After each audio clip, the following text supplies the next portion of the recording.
rebuild or the favorites. We here for the latest. South side or the north side. Not tuned to the greatest. Home team for the home teams. Both sides got our own rings. On the mound or the long ball. But we don't put the wrong strings. Yeah. It's that time of the year now. Wrigley or Gantes or the whole league that we hear now. New show with a new mood. Discussions and interviews. Trade rumors that might be. This is Pinwheels and Knife. Hello and welcome to the Pinwheels pregame show. I'm Mitchell Kaminski, bringing you White Sox talk every Wednesday during the 12 o'clock hour.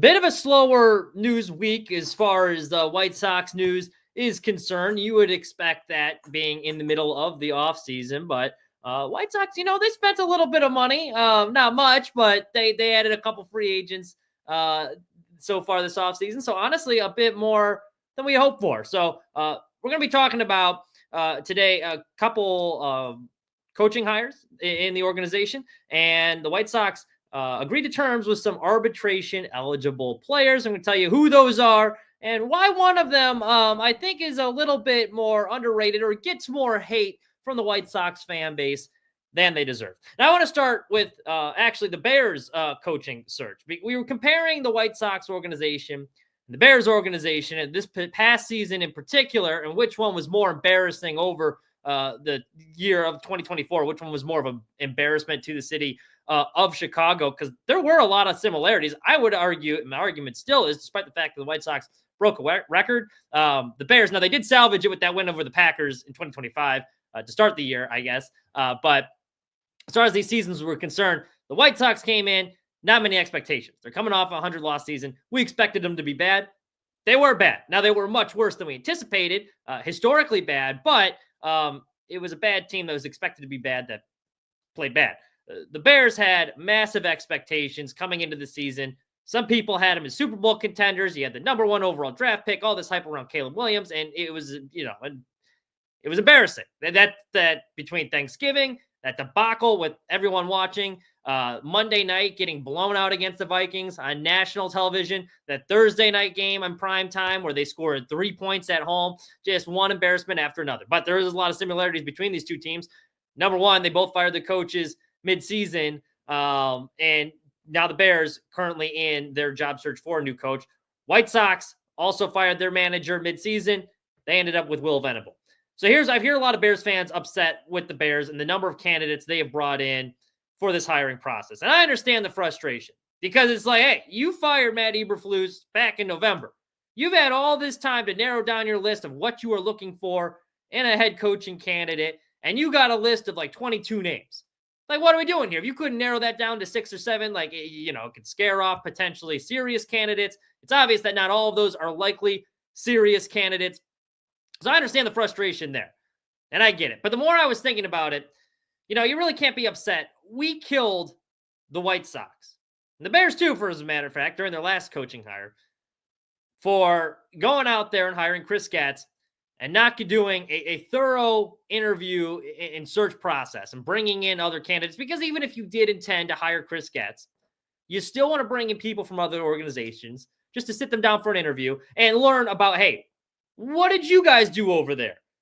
What's something maybe that we can take away that, hey, you know what? I kind of like what this guy was doing over there on that team. Maybe he's not the right guy for this job, but that's an idea we can take. It's the same thing like Pete Carroll, for example. Everyone was like looking down, oh, Pete Carroll, he's too old to be the coach of the Bears. Well, that guy's won a Super Bowl. He's got a lot of experience. I don't want to be my head coach per se, but you'd be stupid to not sit him down, have an interview. Hey, what do you think of the organization? What would you do? And that kind of helps you filter in the good candidate. So while there is a lot of unserious names on that list, and while it is laughably long, like 22 candidates, I think it's at now, it is insane. You can't be mad at the Bears because we hammered them for not bringing in a bunch of candidates and doing a thorough process. So I think there's nothing wrong with getting ideas from other organizations. And then we saw the White Sox do that. It's about the outcome, not the process. I'm not going to get upset over the process as long as it leads to the correct outcome. Now, when the process is flawed and then you don't get the right guy too, then we'll be, but as long as it leads to the right outcome, then we're good. And I think that's what the White Sox had with Will Venable here. And that's why, the Bears organization, they haven't earned the benefit of the doubt from anyone. Neither the White Sox. They give you no reason to give them the benefit of the doubt. But at the end of the day, Chris Gatz, I think, did make the right hire in Will Venable. And it was very similar to the Bears, where they were bringing in a lot of candidates like Daniel Descalzo, Would you have been happy if the White Sox hired Daniel Descalso? Was he really a serious manager candidate? No. Or like the Phil Nevins of the world, a lot of uninspiring candidates. But if I'm going to criticize the White Sox for not doing a thorough interview process, I can't criticize them for bringing in these guys just to hear, hey, what were the Cardinals doing over there in that organization? What were the Angels doing over there? What are some things that we can apply here and learn?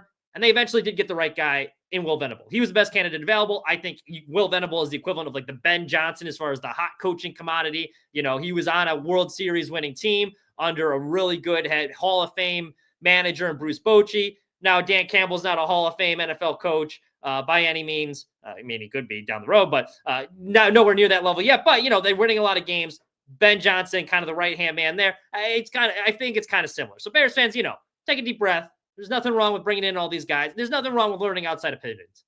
Because the White Sox, who I did not give the benefit of the doubt, they ended up with the right guy too. So you can be upset after the hire is announced, because I think the White Sox were smart about how they went about it. And, you know, the process ultimately led to, in my opinion, what the right guy, the best available hire. Now we'll see if it pans out, but I did like that move. Another move that I liked, and this is also kind of going through the interview process. There was two coaches that they kept in the organization that I was very happy about. And one of them was Grady Sizemore. Obviously, he was the interim manager last year. We talked enough about him.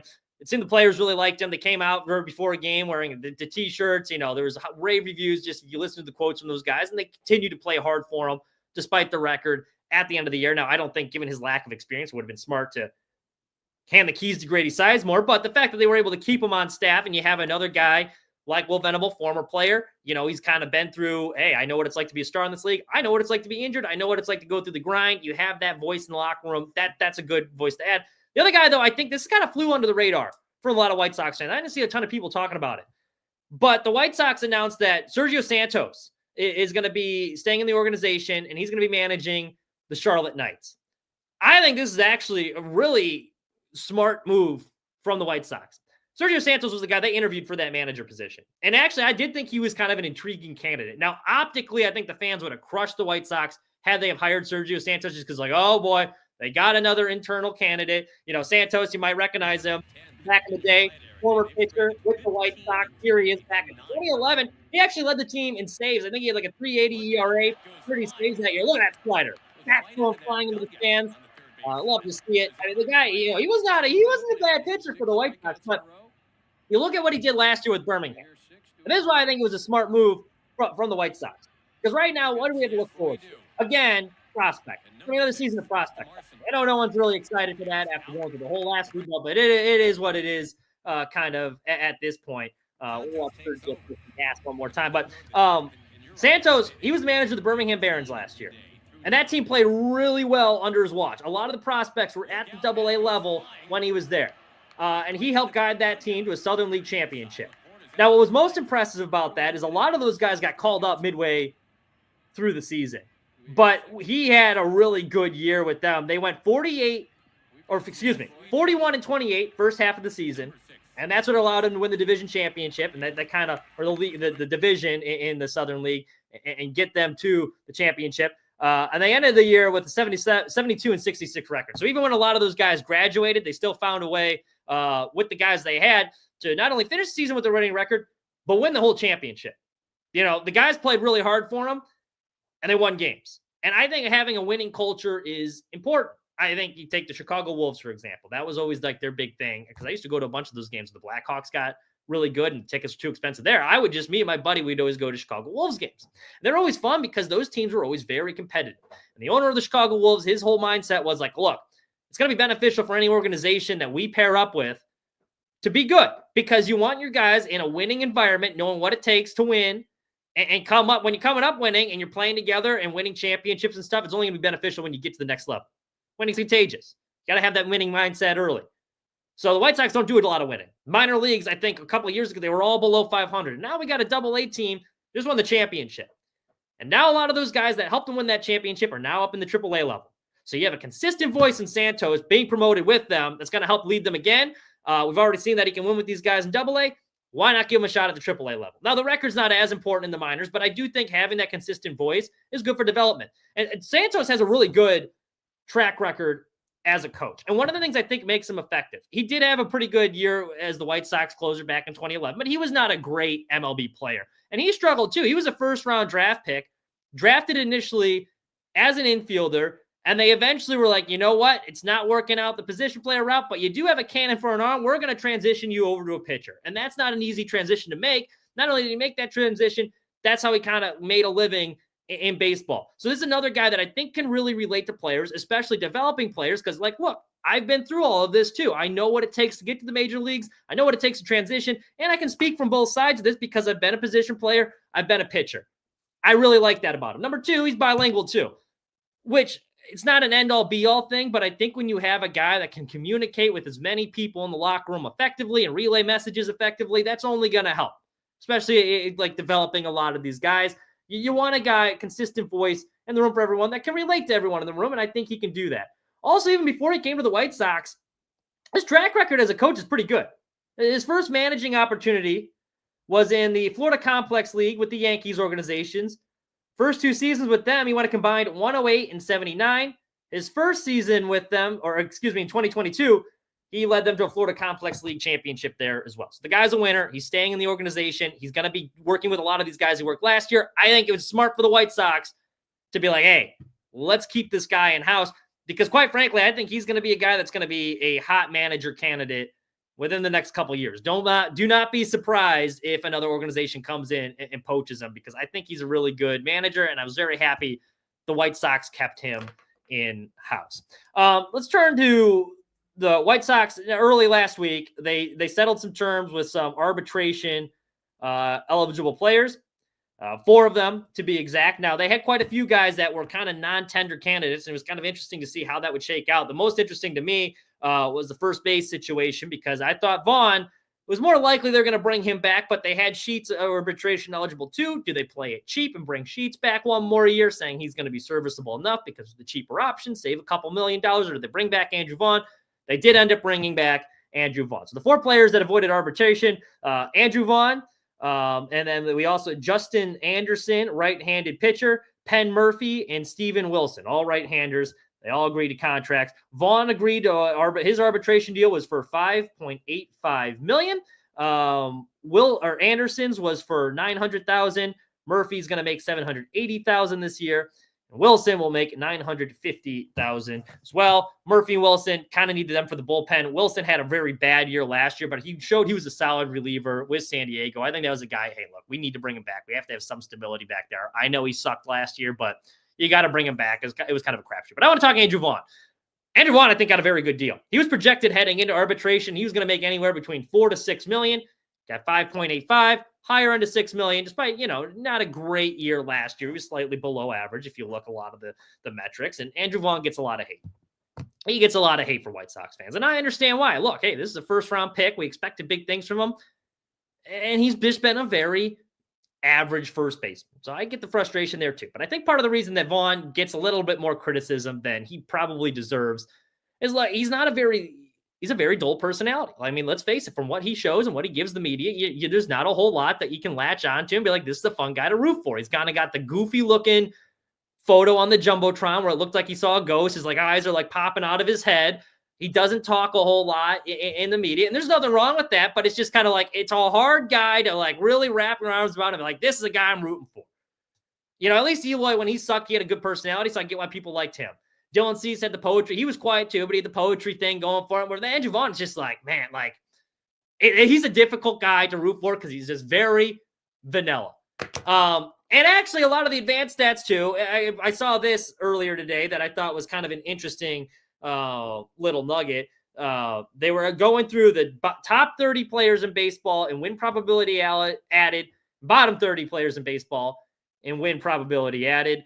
Andrew Vaughn was number 24th as far as the worst. The White Sox actually had a couple of guys on this list from last year. Corey Lee was 4th in baseball as far as players that had the worst win probability added at negative 3.01. Lenine Sosa was 8th at minus 2.63. And then Nick Senzel, that doesn't really count because he's played only a couple games with Vaughn down at 24th. But you know what? There's also, and this is why I don't fret, there's quite a few good players that were on this list too. George Springer, he was on that list. Good player. Bo Naylor, another good player. He was on that list as well. Well, actually, Dominic Fletcher, he was on that list too. So the White Sox have quite a few guys. You can see why they lost 121 games. But you see stats like that, and it's like Andrew Vaughn stinks. When are we moving on? I would contend, though, you could do a hell of a lot worse than Andrew Vaughn. And I don't mind the White Sox bringing him back 1 year. I think he is what he is at this point. But what he is right now is not nearly as bad as everyone thinks it. Sure, the defense could be better, but yeah. His averages, though, and let's take a look. Let's take a look at Andrew Vaughn's career right now. And actually just starting off with last year, some of the averages that really stood out to me that I thought were impressive.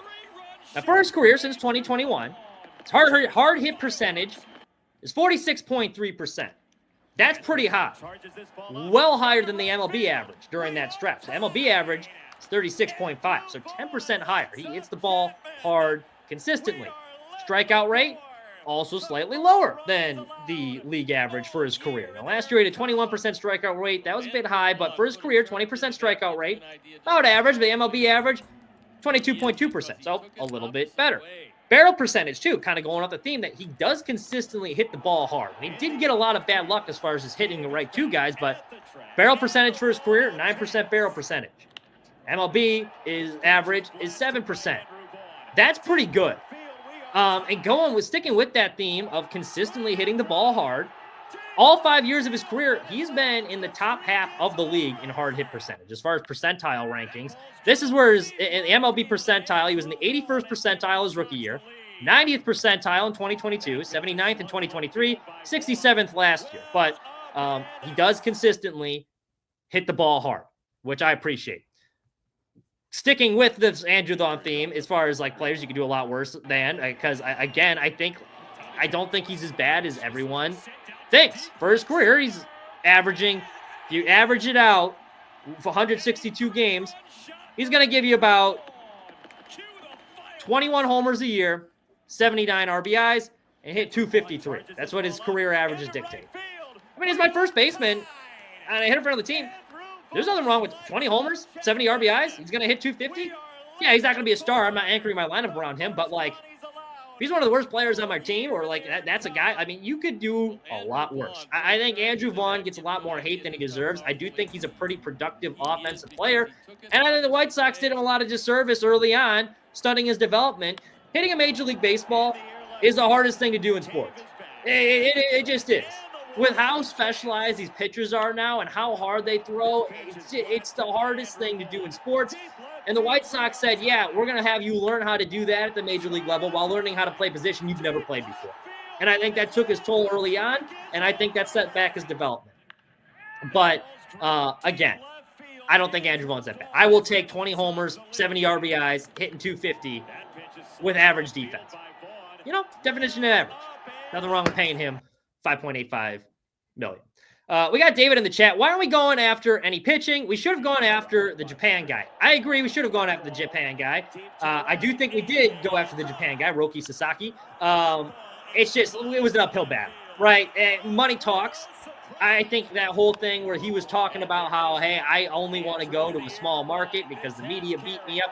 I think that's a crock of shit because you see who's in the finalist for him right now. And one of the finalists is the Dodgers. Well, the Dodgers, living out in LA for a year, they're one of two teams that people care about in LA. It's the Lakers and the Dodgers. That's the only that's the only two teams they care about. Sometimes you'll hear about the Rams on the radio when they're in the playoffs, but otherwise it's Lakers Dodgers time. They're very hard on those two teams. That's a big media market. They're one of the finalists. So get the hell out of here with this small market stuff. So I think it came down to money. The White Sox, it's the same reason they didn't want to pay Crochet. It's like, why are we going to spend all this money on pitching when we don't think we're quite ready yet? If you're Roki, it's like, why would I want to come to a 121 loss team? You know, at the end of the day, winning's more fun. You want to win games. You think Tadahito Gucci being his former manager was really going to make a difference? No. So I never bought into any of that. What's Tadahito going to tell him? They haven't been relevant since he's been on the team in 2005. That's not a ringing endorsement. So as far as going after pitching, they kind of did go after pitching. They got Martin Perez. I think that's a good addition. He's going to help. They have signed some guys. Now, has it been a ton of exciting additions? No, but they have brought in some veteran arms. There is going to be a pretty good competition as far as that rotation battle goes. Kind of even just pulling up the roster right now, it's going to be pretty tight because they also brought in Tyler Gilbert. They brought in Bryce Wilson. Wilson, I think, is going to probably make the rotation. He's the former Blues pitcher. Gilbert probably going to be in a long relief role, but at the same time, kind of going off that pitching thing. And I think that's why Perez was nice because, like, look, this guy's a professional pitcher. He's going to eat innings. Is he going to be great? No, but he's going to be around a 4 ERA, and he's going to give us some innings, which they desperately need. And then you got a lot of these young guys, too, you want to give a look in a season like this. They're going to be losing games. You got the Jonathan Cannons, Drew Thorpes, Davis Martin, Nick Nastrini, Sean Burke, I think is going to be an interesting guy to watch, Kai Bush, and that's not even mentioning Hagen Smith, Noah Schultz. Maybe they'll be ready later in the year. So, I mean, not if they probably need to add another bullpen arm, but even then they added Booza. They've added some pitching. To answer his question, a long way saying they have gone after some pitching. Is it exciting? No, but it's what you expect in a rebuild. They told us what they were going to do. They told us we were not spending money. You can't be pounding the table when they don't spend money being upset. It's just kind of, I would like them to spend money too, but they told us what they were going to do, and they're doing it. So, you know what? Props to the White Sox for honesty, I guess. Small victories. That's where we're at here in the year 2025. I hope they get good soon. Good soon, man. I was talking to someone yesterday he said he grew up a Mets fan and how exciting it was being 17 years old when the Mets back in like 84 were starting to become like a really, really good team with, Gooden, and then you bring in all these characters. You got Darryl Strawberry and Lenny Dykstra and Carter and all these guys, and how much fun it was watching good baseball. And I'm looking back and I'm like, man, I have had exactly 3 summers in my life where I was genuinely excited about a White Sox team throughout the year, and I thought we were a contender. One of them was 2005, but I was only 5 years old, so I couldn't really appreciate it as much. 2008, I do remember well, and then 2021. Like, outside of that, and part of 2020, but even near the end of that year, I was like, maybe we're still 1 year away. Like, it's been rough sledding. I hope we get to that point where, it's fun being a baseball fan. You enjoy coming to the ballpark. I mean, I always enjoy going to the ballpark, but, being excited, like, hey, this team I'm watching that's sitting in the home dugout, this is a contender. That's what made 21 so fun, because all those games, they felt like they meant something in August. Will we get there soon? Hopefully within this next decade. That's all I have for you. Thank you so much for listening. I know it's been a shorter episode this week, but hey, you know what? Not a whole lot going on. This is off-season podcasting. We're doing the best we can. Make sure you like and subscribe, all that good stuff. If you don't, I don't blame you. I mean, it's a hassle. But, click that button. If you're watching on YouTube, click that subscribe button. Why don't you? Do me a favor. We'd appreciate it. Anyway, thank you so much for listening. Have a wonderful rest of your week.